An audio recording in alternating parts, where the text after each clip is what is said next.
دیشب و امروز همزمان با سالروز میلاد منجی عالم بشریت، مساجد، تکیه‌خانه‌ها و دانشگاه‌های مختلف در کابل شاهد جشن و سرور بود. در تکیه‌خانه عمومی افشار کابل، شاعران و منقبت‌خوانان در شبی که شب برات هم میگویند در مدح امام زمان خواندند.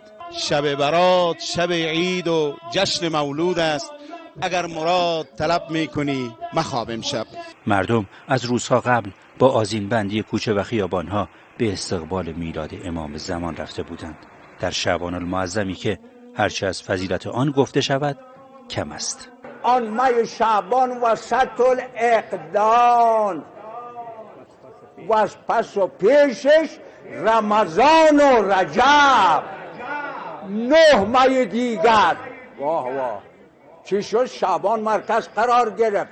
مردم افغانستان حضرت مهدی را محور وحدت و قیام او را همه شمول می دانند. امام زمان منحصر به یک قوم و یک ملت و یک مردمی خاصی که شیعه و سنی باشد نمی شود.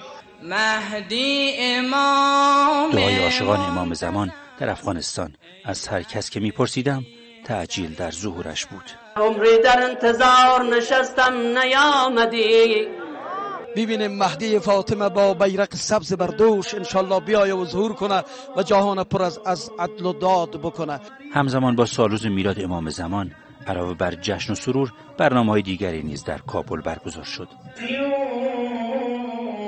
دانشگاه المصطفی در جشنی به همین مناسبت از برگزیدگان 28مین جشنواره قرآنی و حدیثی المصطفی تقدیر کرد. جشن‌های نیمه شعبان فقط در کابل پایتخت نبود. دیشب و امروز مردم افغانستان در دیگر شهرهای این کشور از جمله هرات، مزار شریف، بامیان و غزنی به جشن و شادی پرداختند. بهنام یزدانی، خبرگزاری صدا و سیما، کابل.